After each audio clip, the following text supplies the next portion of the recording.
Boa noite a todos. Boa noite. Obrigada pela vossa presença. Obrigada. Que seja uma boa noite de estudo para todos nós.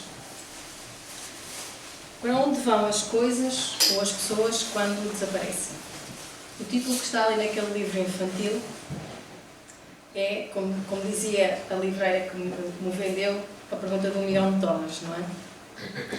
E já faz alguns anos que eu abordei um trabalho desta natureza, a reencarnação de uma forma mais direta.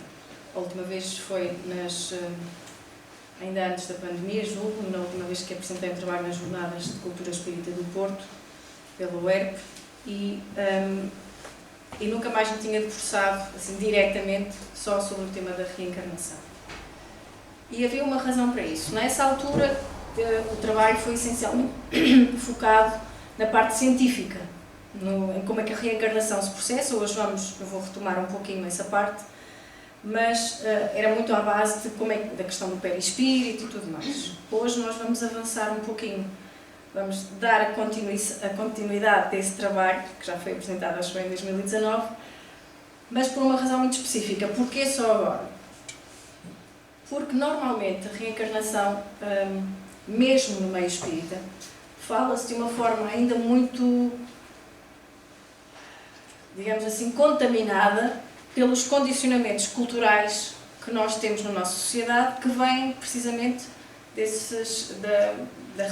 das religiões institucionais que nós temos, sobretudo de uma cultura judaico-católica muito fortes e que acabam por muitas vezes contaminar o nosso pensamento como qualquer outra coisa na nossa cultura. Então muitas vezes fala-se da reencarnação de uma forma como se fosse uma punição ou como uma forma muito aligeirada de explicar ou o passado, com aquela curiosidade a quem é que eu terei sido numa vida passada, ou para prever futuros. E nem uma forma nem outra me agrada para falar da reencarnação. Porque dizer, se me suicidei assim, vou reencarnar assado, ou se eu morri assim ou se eu sou assim é porque me aconteceu outra coisa, é algo muito demasiado linear e demasiado simplista, que não me fazia jus realmente à reencarnação. Mas, como nós quando vimos para aqui temos que falar embasados em livros e não na nossa opinião pessoal, surgiu agora um livro que vem dar precisamente novos rumos, e é um dos últimos livros psicografados por Divaldo Franco, ditado pelo Espírito Viana de Carvalho, que logo no segundo capítulo vem precisamente falar da dinâmica da reencarnação. E então, ali está ela, que é o título do nosso trabalho de hoje. E a reencarnação, como todos nós sabemos, é um postulado da doutrina espírita. Como é Deus, a existência de Deus, Jesus, obviamente, como a entidade separada de Deus, como é a comunicabilidade entre os espíritos, como é a existência do espírito, como é a evolução espiritual. E a reencarnação também aparece, como sabemos, na literatura espírita como a pluralidade das existências. E tal como acontece com a questão da mediunidade, que é, digamos assim, a capacidade através da qual a comunicabilidade dos espíritos se torna possível, a reencarnação não é uma criação, não é um postulado exclusivo, não é uma invenção do espiritismo.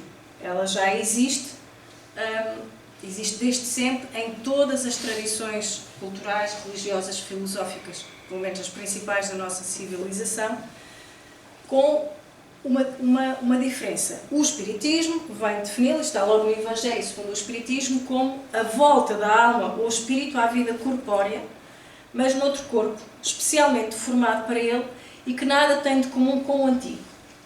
Esta explicação bem concisa, esta definição bem concisa, está logo a apontar por várias coisas, inclusivamente para aquilo que se sabe hoje a nível científico sobre a reencarnação, mas também faz aqui uma separação clara do tal condicionamento religioso, cultural, que nós temos enquanto civilização ocidental, que, como nós sabemos, a religião católica substituiu a reencarnação com o termo ressurreição.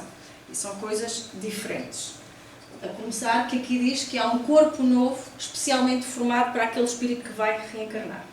E por falar em ressurreição, que não vai ser abordado no trabalho de hoje, mas na edição deste mês do Jornal Espírita aparece um artigo muito está publicado um artigo muito interessante com esse título, de um orador espírita português, vou sublinhar aqui o português, propositadamente, chamado Eugênio Marques, que escreve esse artigo então sobre a ressurreição. Portanto, se quiserem saber mais, o artigo e as palestras desse senhor são muito interessantes.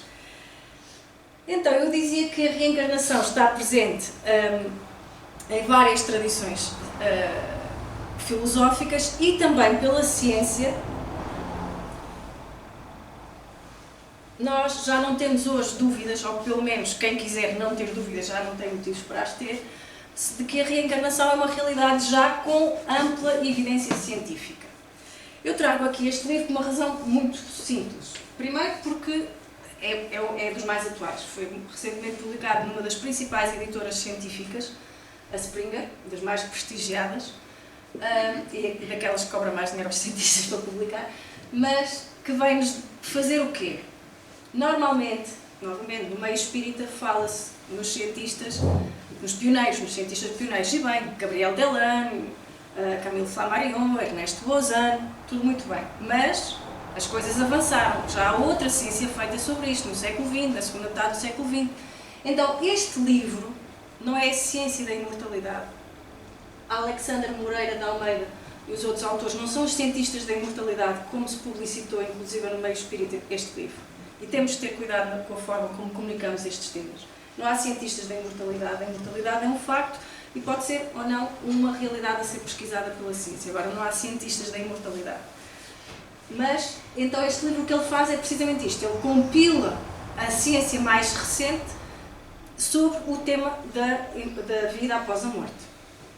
Alexandre Moreira de Almeida é um psiquiatra que fez uma tese de doutoramento acerca da mediunidade e, portanto, estudando a mediunidade, ele vem trazer evidências científicas, ele, entre muitos cientistas, vem trazer evidências da existência do espírito e da existência da vida após a morte. O que ele faz aqui é, ele foi ver o que mais foi publicado e põe aqui. É um livro importante para qualquer espírita conhecer.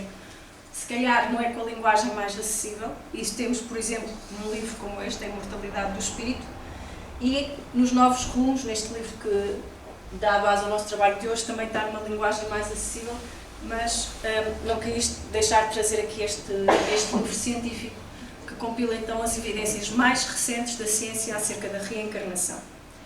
E trouxe também esta citação do matemático Poincaré, logo eu a citar o matemático, que nos diz que duvidar de tudo ou em tudo crer são duas soluções igualmente cómodas que nos dispensam ambas de refletir. E porquê que eu trago esta citação aqui? Porque se juntarmos ao que o filósofo ensaísta Maquiavel dizia, que os preconceitos têm mais raízes do que os princípios.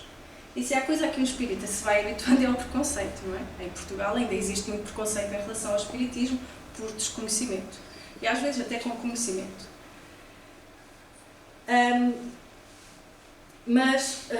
Muitas vezes nós deixamos de ir atrás do conhecimento e deixamos de ir atrás do estudo por causa do preconceito. Mas, por outro lado, também não podemos querer converter toda a gente. E as pessoas, apesar de crenças e conhecimento serem coisas diferentes, as pessoas têm direito a ter as suas crenças. E nós muitas vezes esquecemos isso. Todas as religiões, ainda que tenham no seu corpo equívocos, têm direito a existir. E as pessoas, ainda que não tenhamos que ser coniventes com o erro, também não temos que ser intolerantes às crenças das outras pessoas. Mas as crenças podem ser limitantes, podem nos levar para equívocos, mas há formas de as alcançarmos, de as rebatermos, que não tem que ser pela rejeição, pela intolerância. O próprio Chico Xavier dizia que todas as religiões são úteis se ajudarem à pessoa. Então a pessoa, desde que não nega o conhecimento, se depois decide acreditar nisto ou naquilo, se decide seguir determinados rituais ou não, isso já é uma escolha individual da pessoa. E, concretamente, no livro Entre os Dois Mundos, o Espírito Manuel Filomeno de Miranda vai-nos dizer que, como são pobres os conceitos religiosos a respeito da estagnação da vida no além-túmulo, graças a concepções passadistas e cómodas, em torno do repouso eterno, do adormecimento da consciência até o momento do juízo final, da obra universal acabada, negando as contínuas revoluções das galáxias, do seu surgimento, evolução, etc. E isto é reforçar o que eu disse antes. Apesar da pobreza destas concepções, elas têm direito a existir. E ainda que o Espiritismo venha trazer uma nova luz e um novo conhecimento sobre elas, não o pode fazer com intolerância. Porquê? Diz-nos o livro dos Médiuns: no vosso zelo julgais que o que de melhor tendes a fazer é reunir o maior número possível de pessoas a fim de os convenceres. Desenganai-vos. Quanto menos fortes, tanto mais obtereis, sobretudo pelo ascendente moral que exercerdes, é que atraireis os incrédulos muito mais do que pelos fenómenos. Então não interessa muito nós irmos falar para a televisão de fenómenos sem falar da base filosófica e moral que está por trás e que embasa esses fenómenos. Não interessa muito, não interessa nada ao espiritismo de seguidores. Não interessa recrutar pessoas para centros espíritas. Não interessa carneirismos nem seguidismos. Interessa é cada um fazer o seu trabalho íntimo, o seu trabalho moral. Porquê? Porque é pelo ascendente moral que nós podemos convencer alguém. Que nós podemos esclarecer alguém. Porque se a bota não bate com a perdigota, se eu digo uma coisa e faço outra, aí eu não convenço ninguém, por muito conhecimento que eu tenha atrás de mim.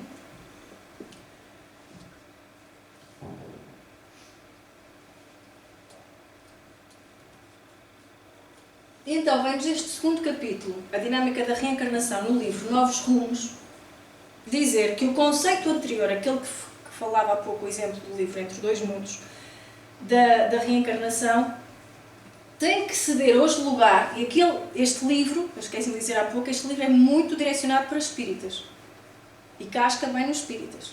Portanto, não é simpático, não nos devemos andar a portar assim tão bem, inclusivamente na forma como estamos a comunicar sobre o espiritismo. Portanto, ele vai-nos dizer que temos que sair dessa visão punitiva da reencarnação, que muitas vezes nós passamos, e passá-lo a ver como um recurso indispensável à nossa evolução. E dando aqui um exemplo muito cotidiano e muito corriqueiro do que é que são, como as nossas crenças, estes nossos apegos a estas superstições fazem na nossa vida. Há pouco tempo eu descobri que uma senhora com quem eu falo todos os dias e de quem sou relativamente próxima, achava que aos 75 anos ia desencarnar, ia morrer. Porquê? Porque quando ela se casou, alguém na aldeia lhe disse que ia ler a mão e na mão dela viu que ela ia morrer aos 75 anos. Então eu aos 6... E essa senhora vai fazer 75 anos daqui a um mês.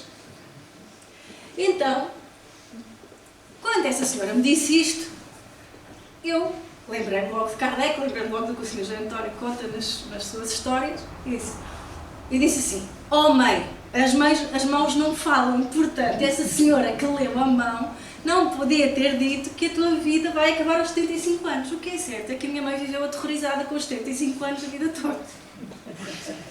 Então, para além de ter dito a ela o que Kardec disse uma vez a uma cartomante também sobre isso, eu sei que isto não é suficiente. Porquê? Porque eu conheço a minha mãe, sei a personalidade dela e sei que ela é uma pessoa dada a alguns medos, não é? Mais ou menos irracionais, e tem todo o direito a tê-los. Então eu, semanalmente, falo com ela todos os dias, mas semanalmente eu falo: oh mãe, estás quase a fazer 75 anos, despacha-te lá, tens que despachar. E vou brincando com isso. Para quê? Para ela encarar o seu medo de frente.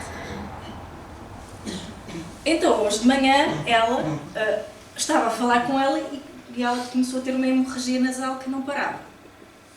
Eu logo já aflita a ir para o carro, e assim, a fazer as contas, como é que eu vou fazer 600 km para conseguir estar às 9 no NER, ir lá e tudo mais. Mas de repente eu sei que me pera lá. Isto é semana de palestra e às vezes na semana de palestra, estou a olhar ali para a Catarina e ela deve concordar, acontecem coisas estranhas. Parei no carro, respirei e disse assim, e liguei, ok. Falei com o meu pai, se daqui a 10 minutos a hemorragia não parar, diz-me. Liguei, ele ligou-me a perguntar o que é que tinha que fazer, etc. E, passado uns 15 minutos, a hemorragia lá passou e pronto. Deixei a senhora acalmar E mais 10 minutos depois eu liguei. Então, mãe, como é que estás? Está tudo bem? Está... Oh, mãe, estás a ver? Falta um mês para fazer 75 anos, portanto, isso já deve ser um sinal. Ou seja, continua assim a massacrar a senhora, a brincar com a senhora, para ver se ela enfrenta aquele medo irracional que ela tem, com o qual sempre viveu, para ir desmontando a coisa. E às vezes nós, isto tudo para falar desta questão do peso que estas crenças, que estas superstições, que estas nos vão limitando o nosso pensamento, e que mesmo face aos factos, porque com todo o peso que uma cartomante possa ter, ou a tal senhora na aldeia que lhe leu a mão, toda a gente há de concordar que uma mão não fala, e que olhar para a mão não diz até quando é que nós vamos viver. Toda a gente concorda racionalmente. Mas os medos irracionais têm muito poder na nossa vida. Então é para isso que nos aponta este capítulo sobre a reencarnação, que nos vai dizer que como é que nós podemos usar a reencarnação para informar a nossa vida presente. Então o que nos diz este capítulo é para nós não estarmos tão preocupados com quem fomos no passado, com quem vamos ser no futuro, vamos olhar para a reencarnação como a nossa seara de hoje. E por falar em seara, qual é a seara de Jesus em que o Espírita tem que trabalhar? O Espírito e qualquer pessoa. É a reencarnação. A reencarnação é a seara de Jesus em que nós temos que trabalhar. É a nossa vida atual, é a nossa seara. É nela que nós temos que nos empenhar. É com ela que nós temos que assumir um compromisso. Então este capítulo vai-nos chamar a atenção como é que, se nós mudarmos a forma como falamos e olhamos para a reencarnação, nós podemos fazer uma ponte entre a estrutura do conhecimento espírita e a nossa vida. Como é que eu posso melhorar, como é que eu posso resolver os meus medos, como é que eu posso não ter medo de morrer aos 75 anos, como é que eu posso acertar mais, não é? Mas, e agora, entrando propriamente na parte que eu já tinha apresentado em 2019, na parte da mecânica da reencarnação. E se nós formos ver, por exemplo, uma médium como a Dona Ivone Amaral Pereira, que era a médium que era, ela tinha muito esta preocupação, pelo menos as pessoas que lhe foram próximas que contam isso, muito esta preocupação de fazer esta ponte entre o conhecimento espírita e a vida prática, que impacto é que o conhecimento espírita vai ter na nossa vida.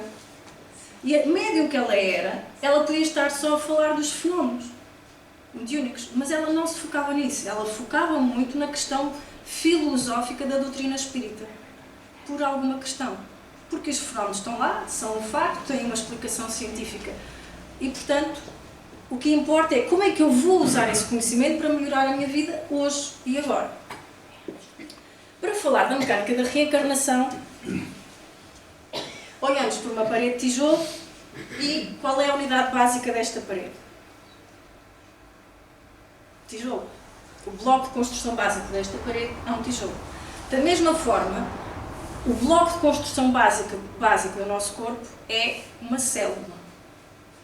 Só que ao contrário de um tijolo, que é assim uma coisa muito aborrecida, sempre a mesma forma e sempre no mesmo lugar, nós temos vários tipos de células, vários formatos, redondas, retangulares, em espiral, em forma de estrela, com várias funções.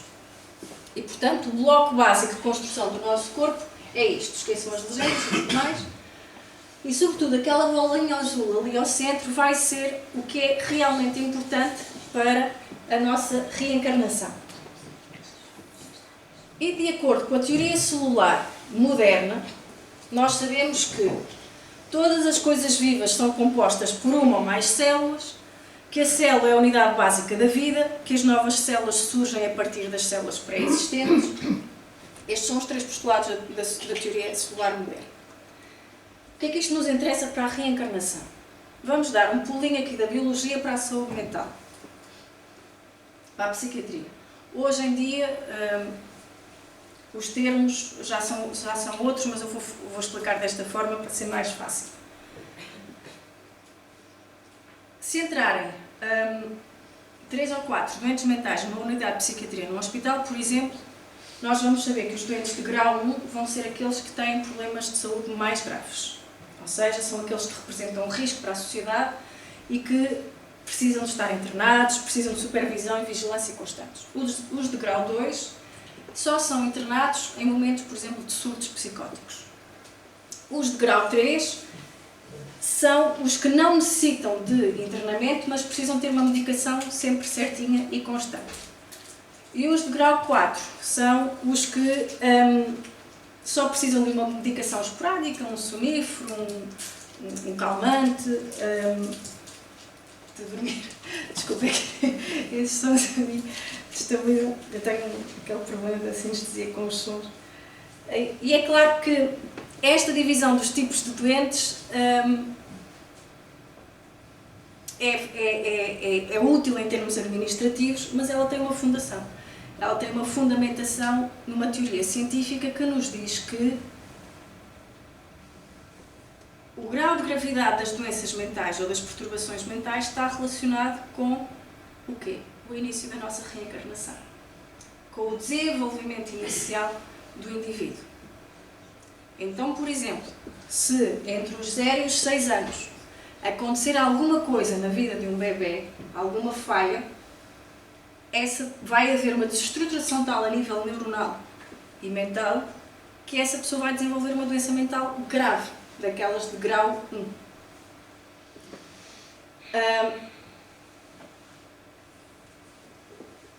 E o que é que nós sabemos sobre a reencarnação? Nós sabemos que a reencarnação começa na fecundação.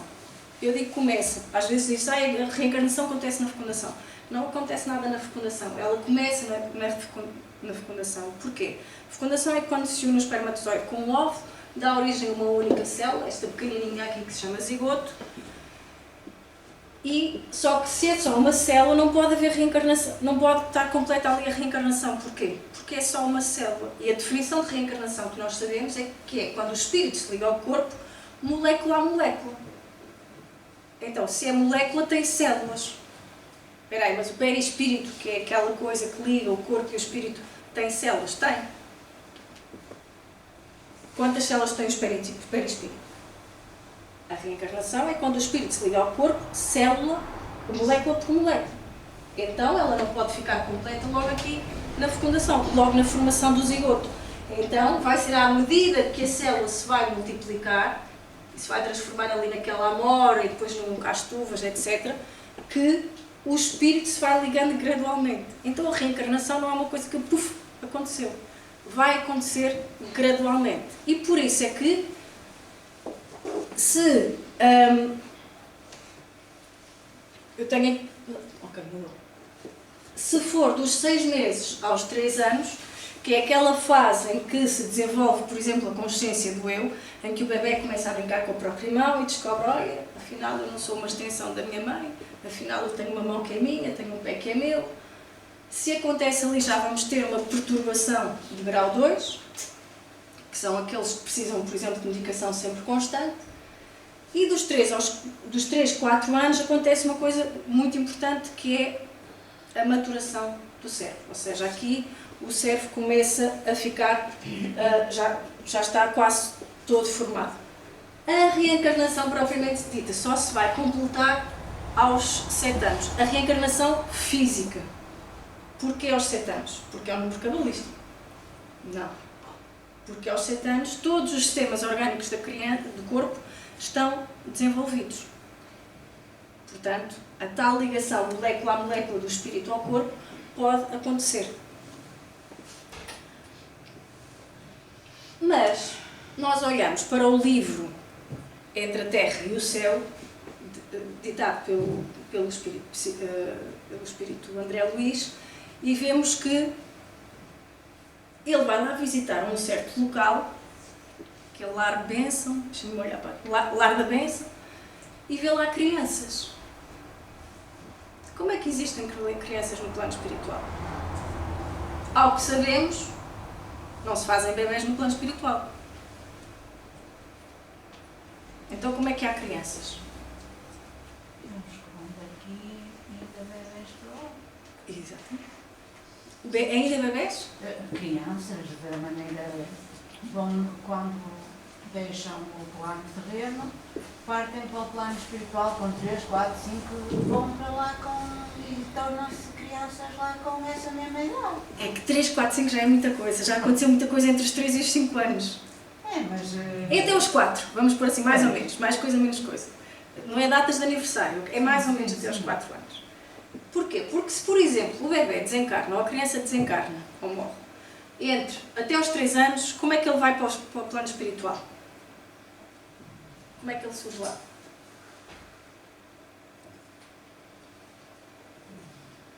Como? Como quê? Como adulto, certo? Não, não está nada certo. Não é como adulto. Então vou ter que explicar tudo outra vez a coisa. Então vamos ver. Se a reencarnação é a ligação do corpo ao espírito, molécula a molécula, se o cérebro só se forma aos 3 anos, antes dos 3 anos, o perispírito ainda não se pode ligar ao cérebro, porque o cérebro não está formado ainda. Se ainda não há ligação do perispírito ao cérebro, quando o espírito desencarna, se desencarnar até aos 3 anos, ele vai ter que ser o que era antes. Vai ter que ser o adulto que era antes, com o arquivo espiritual, com o perispírito, com tudo que tinha da reencarnação anterior. Agora, a partir dos 4 anos, que ele já tem o cérebro formado, entre os 4 e 7 anos, se ele desencarna nessa fase, aí sim ele vai como criança para o plano espiritual, e era essas que André Luís viu lá no lar da bênção, no plano espiritual. Okay? Então não podia, ou seja, até aos 3 anos se desencarna, é adulto, entre os 4 e os 7 anos, se desencarna nessa fase, já vai aparecer como criança. E o que acontece? Ou reencarna, tem um reencarno mais rápido para se desenvolver para viver o que tinha que viver, ou então fica neste tipo destas instituições espirituais. Para quê? Para conseguir aceder ao arquivo espiritual de antes. Okay? Por isso é que o Divaldo Franco, ele conta uma história de que certa feita estava a dar uma palestra e na plateia estava sentada uma senhora que estava grávida e não sabia.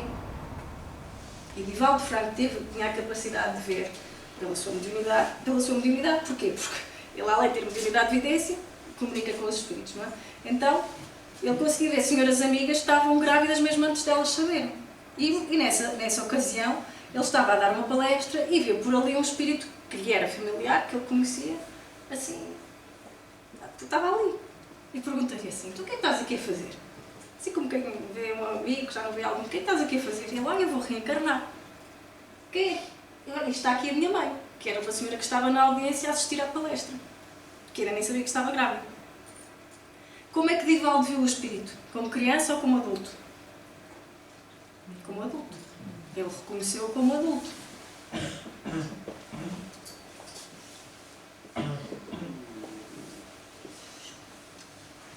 Nós sabemos ainda que a modelagem fetal e o desenvolvimento do embrião obedecem a leis físicas naturais, tal como acontece na organização de formas noutros reinos da natureza. Mas em todos os fenómenos, os ascendentes de cooperação espiritual coexistem com as leis de acordo com os planos de evolução ou resgate. Por isso é que quando se diz que a realidade ultrapassa a ficção, é muito verdade, não é? Esta coisa de Divaldo conseguir ver os espíritos ainda no momento em que eles vão reencarnar. Agora, nós perguntamos logo, mas isso acontece assim com todos os espíritos? Então e Jesus? Como é que foi com Jesus? E este é um momento de pausa, para eu trazer um dos meus cartunistas preferidos, que vamos lá ter cuidado com as pressas e com as comparações, que são duas coisas que normalmente nos trazem alguns dissabores.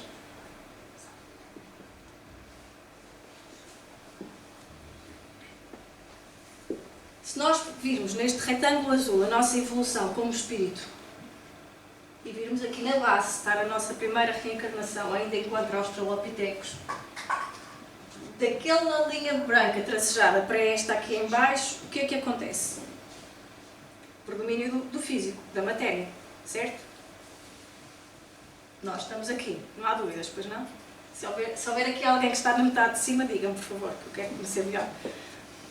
Mas, se nós estamos aqui, onde é que está Jesus? Provavelmente até fora da tabela. Mas há de estar lá mais na parte de cima, certo? Onde a parte espiritual predomina em relação ao corpo. Então, quando estamos nesta parte de baixo, o que é que explica a nossa vida essencialmente? O nosso comportamento, a epigenética, não é? O que comemos, o que dormimos, a psicologia, essas coisas todas. Na parte de cima é o fator espiritual que vai ditar mais. Agora, se nós estamos no meio e se a linha ali está tracejada por uma razão, porque há sempre interferência e influência de um lado para o outro, quando nós saímos do corpo, nós levamos essencialmente as nossas impressões físicas e o sítio onde guardamos essas impressões. É o perispírito. Tem aqui, se quiser ver.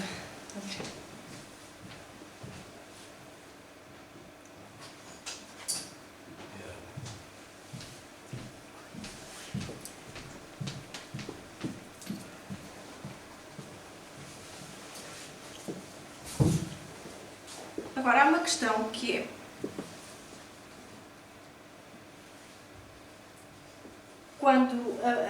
que nós temos, e nós podemos olhar isto também com a ajuda da psicologia, sobretudo, e da biologia.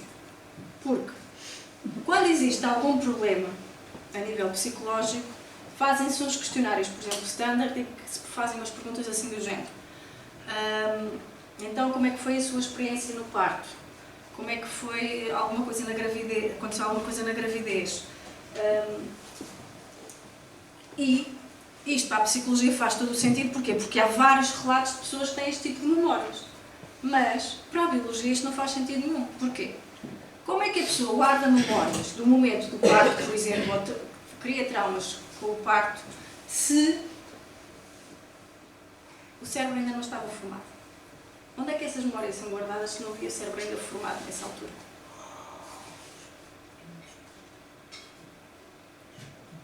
Mas o que é certo é que há vários relatos de experiências de pessoas que têm esse tipo de memórias. Portanto, para a biologia, uma memória intrauterina e até logo pós-uterina é impossível. Há pessoas que dizem que ouviram, que se lembram da voz do pai e da mãe na altura portanto, ainda quando eram muito bebés. Como se os canais auditivos ainda não estavam formados. Então a psicologia diz uma coisa, a biologia diz outra. Quem é que ganha? O espiritismo. Porque o espiritismo, com o conhecimento do espírito e do perispírito, vai explicar como é que isto é possível. E antes dos 4 anos é muito difícil, precisamente, nós termos estas memórias, precisamente porque ainda não temos as estruturas onde elas estão guardadas prontas. Que só fica entre os 3 e os 4 anos, precisamente. E se fizerem um exercício, eu fiz essa reflexão ao longo deste trabalho, quais são as primeiras memórias que nós temos? A minha surge mais ou menos por volta dos 4 anos, precisamente. Primeira vez que andei de moto na vida, do meu padrinho. E depois podemos analisar porquê essa memória e não outras. Eu fiz esse exercício, com o pretexto deste trabalho. Ok, como é que este conhecimento afeta o nosso dia-a-dia?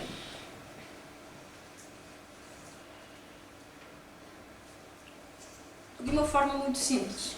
É que nós não precisamos de ficar tão focados com o conhecimento do passado, porque muitas vezes, muitos dos nossos problemas não têm a ver com vidas passadas, ou não têm só a ver com vidas passadas, mas acontecem muito ao longo desta mecânica da reencarnação que nós falámos aqui. E na altura em que eu apresentei este trabalho pela primeira vez, parte deste trabalho pela primeira vez, também contém aquele caso que está no livro Vivências do Amor em Família, psicografado, escrito pelo Divaldo Franco, não é? Em que ele conta o caso de uma mãe e de uma filha, em que a filha rejeitava profundamente a mãe, até mais ou menos aos 12 anos. Porquê? Porque quando ela nasceu e o médico trouxe a menina, o casal estava à espera do menino e a mãe disse: "Oh, que pena". Quem é que ouviu? Foi o adulto. Porque não, o bebê é nascido, como é que é o espírito adulto? E ouviu aquilo. "Oh, que pena, então querias um rapaz? Mais um?" Não. Claro, ou seja, por isso é que é importante nós agirmos o mais rápido possível e por isso é que é importante nós termos cuidado com o que dizemos à frente de bebés. Não é só à frente de crianças e à frente dos adolescentes. Porque os bebés, o espírito adulto está a ouvir tudo. E nós esquecemos que atrás daquela coisa fofinha está ali um espírito já muito vivido. Atrás, salve seja.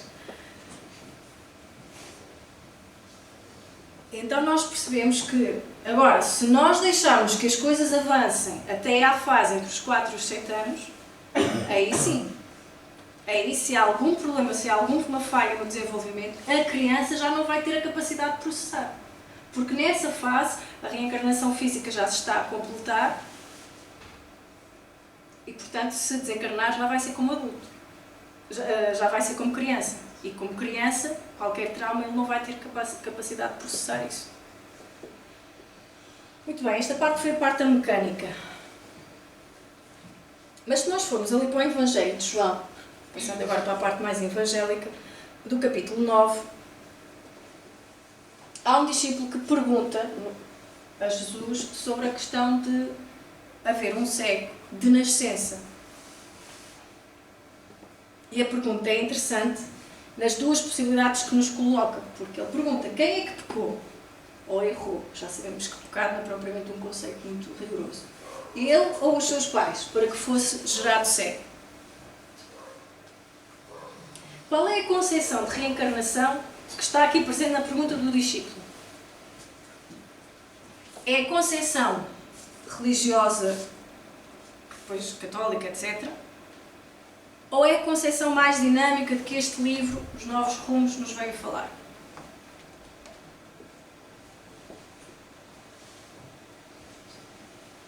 Porque não é por acaso que ele pergunta aquilo, ele está ali a remeter para o Velho Testamento, mais concretamente no livro do Êxodo, onde se diz que Deus pune os erros dos pais. Deus pune a iniquidade dos pais. Na quê? Nas gerações que vêm a seguir. Mas quando ele pergunta se foi o cego que pecou, ele já supõe que sabe acerca das vidas passadas. Então temos aqui uma transição entre aquilo que eu mostrei logo no início, entre uma concepção mais que foi para as religiões, que depois teve continuidade nas religiões institucionais que temos hoje em dia, e a visão mais espírita, que é nós somos responsáveis pelas nossas próprias ações. E reparem que Jesus, ao contrário do que ele normalmente fazia, ele não corrigiu a pergunta. Precisamente porque viu que há ali este confronto destas duas visões. E ele deu a volta, fez jogo de cintura e responde: nem ele pecou, nem os seus genitores, mas para que fossem manifestadas neles as obras de Deus. Que visão da reencarnação é que está aqui? A reencarnação como uma oportunidade de educação, não como uma punição e não como um facilitismo para eu encontrar explicações apressadas sobre o meu passado e sobre o meu futuro. Reencarnação é sempre uma oportunidade educativa. E é isso mesmo que nós vamos ter na questão 132, que nos fala do objetivo da encarnação, não é da reencarnação, é da encarnação, que nos diz que o progresso é a única finalidade de estarmos na Terra. Tudo o que fazemos cá é para isso. Então, já percebemos a resposta de Jesus ao discípulo no capítulo 9 do Evangelho de João. Porque ele percebeu que os discípulos ainda estavam com uma mentalidade de punição, de castigo, de pecado. Se Deus não castiga, se Deus não pune, como é que ele podia criar um mecanismo que o fizesse? Não podia. Então a encarnação é uma oportunidade.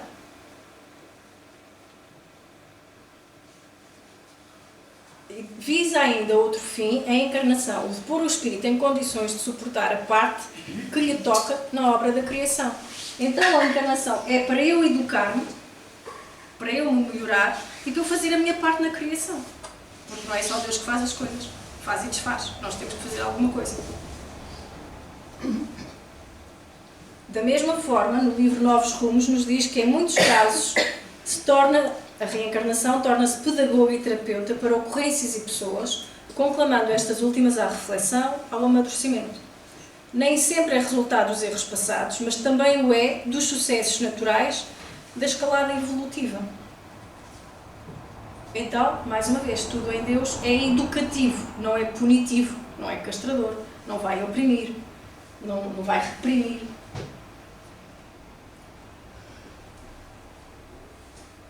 E por isso, O espírita consciente é aquele que estuda a doutrina e age conforme as recomendações propostas pela sua ética filosófica. Tendo em vista a sua imortalidade, labora sem cessar no aprimoramento íntimo e no seu ajustamento à sociedade nos padrões de Jesus, dando-se conta de ser o mais notável método para encontrar sentido existencial e ser feliz.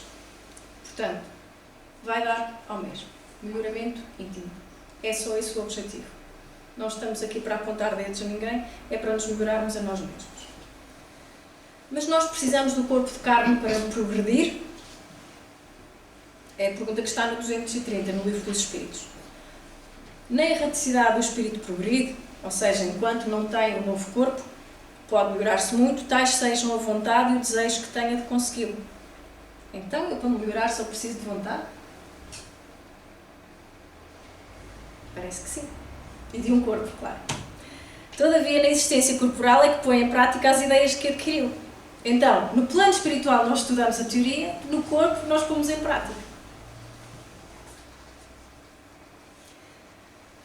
Também no Código Penal da Vida Futura do Céu e Inferno, no artigo 9, nos diz que toda a falta cometida, todo o mal realizado é uma dívida contraída que deverá ser paga, se o não for numa existência, se ele há na seguinte, ou as seguintes. Porque todas as existências são solidárias entre si. Aquele que se quita numa existência não terá necessidade de pagar uma segunda vez. Então, como dizia o Saramago, não tínhamos pressa, mas não percamos tempo, não é? Agora, a questão é esta. Somos só nós, o que estas perguntas aqui nos mostram é que sou sempre eu a reencarnar. Eu tenho uma vida, sim, só tenho uma vida. Mas tenho várias encarnações. Ou seja, não há aqui um ponto, não há um parágrafo, não é? Ponto final, parágrafo, depois desta vida e depois vou para a outra, e depois... Não, elas estão todas ligadas entre si. Tudo é fluido no universo, não é? Inclusive as nossas vidas. Por isso é que, por exemplo, Aristóteles, o filósofo Aristóteles, falava em existência, essência e imanência. Porque existir é só estar. Mas nós temos que ir à essência, nós temos que ir ao ser, temos que ir ao nosso âmago.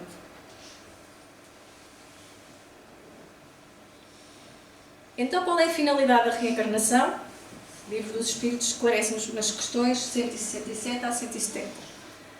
Expiação, melhoramento progressivo da humanidade. Sem isto, onde a justiça? E acho que é a Catarina para falar de justiça divina ainda este mês. A cada nova existência, o espírito dá um passo para diante na senda do progresso, desde que se ache limpo das impurezas. Não tem mais necessidade das provas da vida corporal. Esta pergunta a 167 vem na sequência da 166, em que Kardec falava na questão da depuração como finalidade da reencarnação. Ou seja, expiação é neste sentido de aperfeiçoamento. Novamente, não vamos pôr aquela expressão de pagar dívidas como uma punição, como um castigo. Não. É um melhoramento. É como as crianças a desenhar. Primeiro começam com aqueles rabiscos, não é? Em que só as mães e os pais conseguem dizer que aquilo é uma obra de arte e que aquilo é muito bonito. Mas à medida que vão crescendo e vão conseguindo pegar melhor no lápis, já vão desenhando um bocadinho melhor. Já vão conseguindo desenhar uma casa, uma nuvem, um sol. Então não é um erro. Não é um castigo. É um melhoramento progressivo. Quando na erraticidade, antes de começar uma nova existência corporal, tem um espírito de consciência e previsão do que lhe vai acontecer na vida terrena, ele próprio escolhe o género de provas por que há de passar e nisso consiste o seu livre-arbítrio. Agora, mas então, aquele marido tão simpático, amoroso e querido que eu tenho que aturar todos os dias, fui eu que escolhi? Não. Eu escolhi o género de provas. Eu não escolhi os detalhes. Eu só escolhi o género. Agora, depois vai depender do meu juízo ou falta de juízo no momento de tomar a decisão do meu livre-arbítrio. É só o género de provas que nos é dado.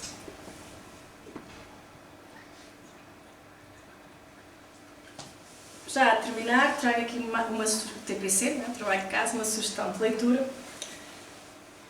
deste livro O Longo Voo da Gaivota.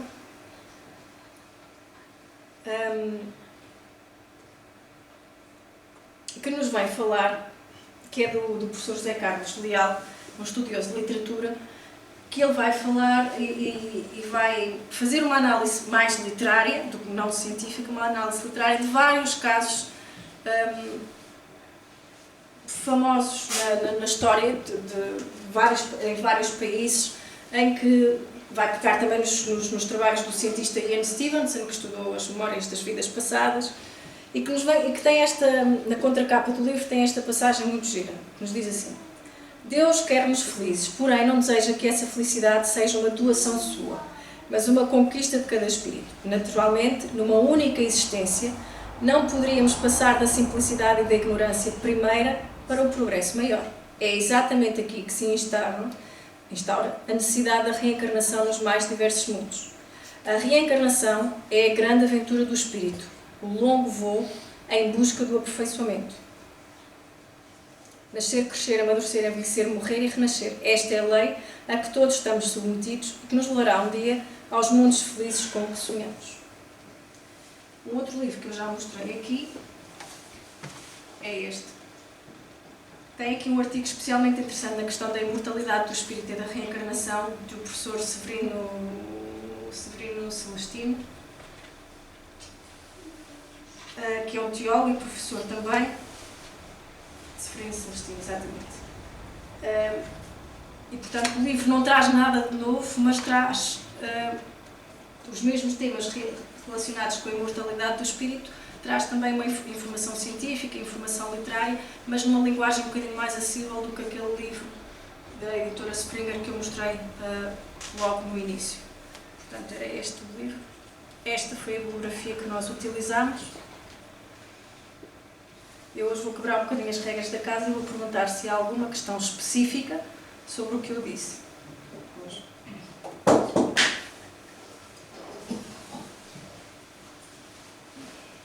Não há questão. Fica tudo claríssimo. Foi muito depressa. Tenho a sensação que falei muito depressa. Não. Fala tão bem que o tempo passa depressa. Obrigada. A generosidade. Não há nenhuma questão então sobre o que foi dito. Então vamos já à nossa prece.